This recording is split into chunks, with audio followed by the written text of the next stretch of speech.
Well, good morning, church. It is another opportunity that I get to be here with you today and share encouragement from God's Word. I do want to give you a little bit of an announcement as far as the series that Kevin and Angie and I have been doing. This is going to be the last installment of that series. There's a couple of reasons for that.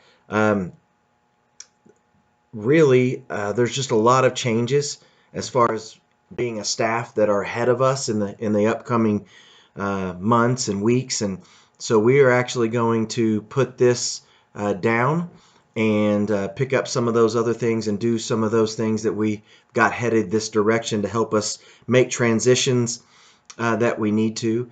And at some level, it has served its purpose through just kind of this different set of time, and it's given us something I think valuable to do, but it's also been something that we've enjoyed, but it's just been something that has its time has come. And so I just want to let you know, thank you so much for those of you that have joined us and listened to these and enjoyed them. We hope that you have been blessed like we have been blessed coming up with them. So I don't have a ton to share with you today, but I have some thoughts in kind of ending and wrapping this whole idea up a little bit. And I want to talk to you specifically today about the idea and the concept of love. Right? So Kevin's whole point in this series has been that if he who does not love does not know God, for God is love. So if God is love, then when you and I are loving one another beyond ourselves, beyond our own desires, our own wants, our own needs, when we are engaging one another with love, that actually what's happening is God is present among us and God is present with us. When you come to 1 Corinthians, I just want to remind us of some things that the author says about love. Love is patient. Love is kind. It does not envy. It does not boast. It is not proud. It is not rude. It is not self-seeking, and it is not easily angered. It keeps no record of wrongs. Love does not delight in evil, but rejoices with the truth. It always protects, always trusts, and always perseveres.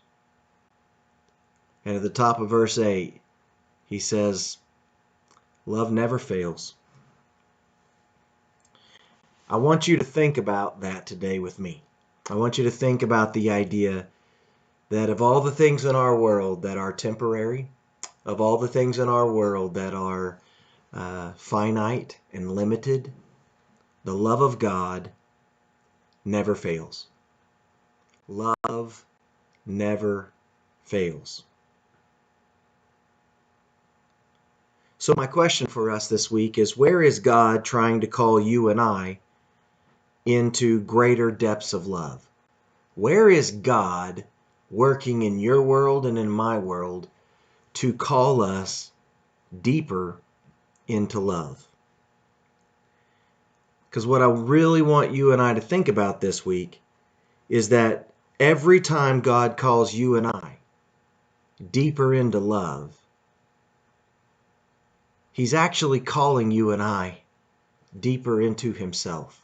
That the invitation to love isn't just an invitation to act nicer and act better and be more polite.